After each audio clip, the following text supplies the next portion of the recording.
We turn now to the global hunger crisis and our conversation with the new executive director of the United Nations World Food Program, Cindy McCain. She spoke to us Thursday from New York, where she addressed the UN Security Council about what she called a spiraling hunger crisis in parts of the world. There are a lot of fires in the world right now. There's a lot going on. There's a lot of countries that are in deep distress, Somalia being one of them. And so we're spread pretty thin right now. And so to be able to continue the work that we do, obviously we need more help, but we need the world to pay attention to us also and make sure that people understand it's not just a security crisis in Somalia, it's a humanitarian crisis as well. I know you recently lost some employees in Sudan, where the United States has pulled out because of the violence there. Are you still able to feed people despite the war? Well, we never left Sudan. We stalled for a little bit. We paused for a few days because you're correct, we did lose 3 people there. And we had to evacuate our other citizens, our other nationals, as well as our international people out. But we never left. And so we are now, again, we're back in, we're distributing food.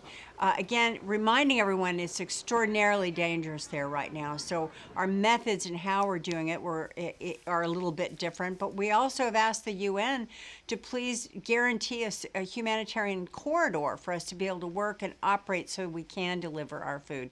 I know the U.S. is the largest financial donor to the World Food Program and the UN, having given $7.2 billion, more than all other donors combined last year.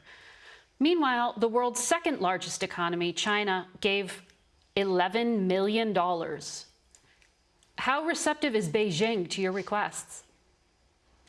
Well, I'd like to encourage Beijing to get involved and be a part of this. We need, not only do we need their funding, but we need their expertise on many things.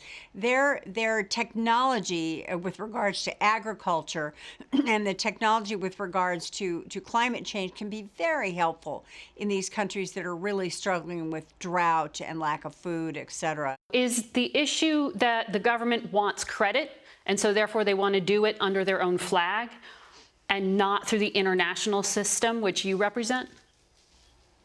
I think to some degree you're correct on that. I think it's also just a willingness to be a part of working together as a team worldwide. In these countries that we're in, one agency cannot do the job. We need partnerships. And so we encourage the Chinese, and we encourage many other countries around the world to partner with us. You know, in the room, when you are trying to pitch the Security Council, you are looking at the United States, you are talking to China, you're also talking to Russia. In addition to some other members. But I want to pick up specifically on the Kremlin, because they said this past week there were no grounds to extend the Black Sea Grain Initiative. That is the deal under which Russia agreed to allow grain to leave the ports of Ukraine, a country it is militarily occupying. That's arguably weaponizing food. What's the impact if that deal goes away? Well, the impact is, again, we're short on grain. And what does that mean? It affects a large portion of Africa. We're also short on fertilizer. Fertilizer is the other half of this that's supposed to be coming out. And so without the fertilizer, in many cases, they're not going to be able to grow crops that are as large or as productive as they could be. For all the things that are going on, I truly wish that we could end this war so that we could begin again to feed people around the world, and so that the Ukrainians can also feed themselves. What's at stake here is starvation and famine. That's what we're looking at.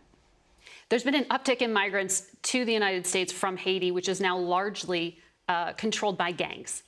How do you keep the food you are getting into that island nation out of the hands of criminals and into the mouths of starving children? Well, you're exactly right. The importance is that the international community needs to be in there to not only help keep the country safe, but to help us enable our organization, other organizations, to be able to move the grains around and move food around in general. The idea in Haiti, which is such a lush tropical island, but it is also affected by climate change. It's also affected by land use. I think the world community has taken a step forward and kind of forgotten Haiti a little bit. So my job, having returned from Haiti, is to remind the world that Haiti is still there. It still needs our help. It still needs food. It still needs security. And it needs to be able to prosper in a way so that they don't lose a generation of children. Broadly speaking, extreme weather is a factor that's affecting crops and migration. You've said climate change is influencing the situations in a number of the examples you just gave. Where are you seeing it impact the most? Well, one of the places is the Sahel. I mean, if you could see what's down there and see the impact that that climate change has had on it. So what we are doing with regards to the Sahel and other regions, particularly in Africa, is water management, teaching ancient ways which are very simple to do. And climate change, not just in Africa or the Sahel, climate change is worldwide. And we're going to be seeing, we're having to manage crops now that have to be more resilient to drought. Our animal feed and things have to be more resilient so the animals can be more resistant to drought. There's a lot of things at stake here. And I think when people talk about climate change and those naysayers that think climate change isn't real, I'd like to take them to the Sahel and show them what's real. Cindy McCain at the United Nations, thank you. Thank you.